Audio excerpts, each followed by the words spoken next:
Kilala ko na siya. Shea. Shea Gilgeous-Alexander. Tunay niyang pangalan ay Shayvonte Ician Gilgeous-Alexander.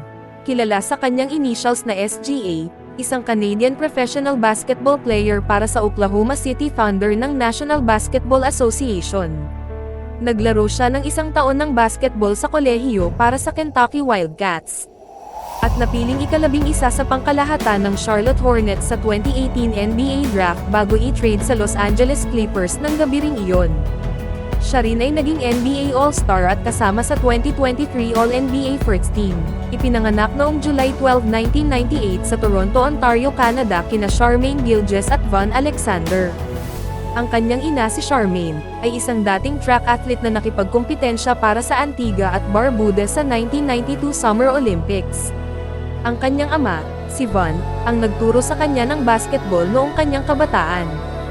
Siya ay may isang kapatid na lalaki si Domasi Gilgeous-Alexander na naglaro sa Evansville para sa Uplay Canada sa EYBL circuit. Natikman ni Shea ang NBA sa panunood ng Bosh and Calderon era Raptors mula sa nosebleed section ng Air Canada Center at natutunan ang mga pangunahing kaalaman mula sa kanyang ama, na naglagay ng isang basketball rim with net sa kanilang driveway para kanyang mapagpraktisan.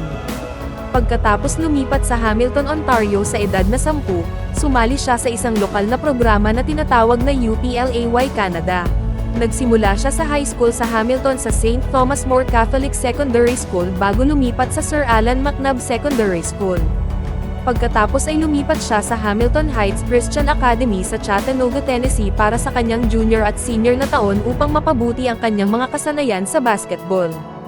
Isang 4-star recruit, si Shea na orihinal na nakatuon sa Florida, ngunit muling binuksan ang kanyang recruitment noong Oktubre taong 2016. Ang kanyang huling 5 paaralan ay Kentucky, Kansas, Syracuse, Texas at UNLV.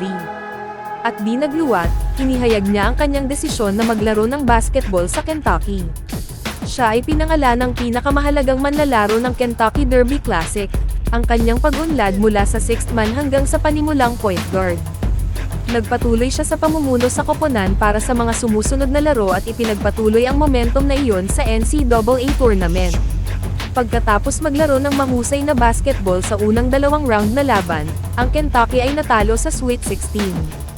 Noong Abril ng 2018, nagdeklara siya para sa 2018 NBA Draft. With the 11th pick in the 2018 NBA Draft, the Charlotte Hornets select Shea Gilgeous-Alexander from Hamilton, Canada, and the University of Kentucky. Noong Hunyo taong 2018, napili si Shea na pang-11 na overall pick ng Charlotte Hornets sa 2018 NBA Draft bago i-trade sa Los Angeles Clippers sa araw ding yun. Nagpatuloy siya sa paglalaro para sa koponan sa 2018 NBA Summer League, kung saan nag-average siya ng 19 na puntos, 4.8 rebounds, 4 assists at 2.3 steals bawat laro. Siya rin ay pinangalanang miyembro ng World Team na kumakatawan sa Canada para sa 2019 Rising Stars Challenge.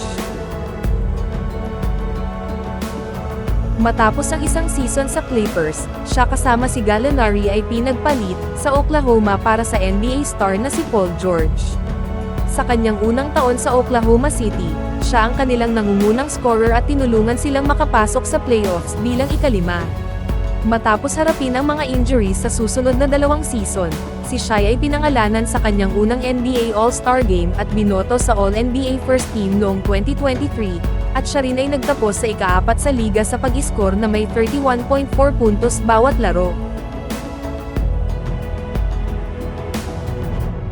Pinangunahan niya rin ang Team Canada na makuha ang bronze medal noong nakalipas na 2023 FIBA World Cup sa Manila at pinangalanan sa World Cup All-Tournament Team.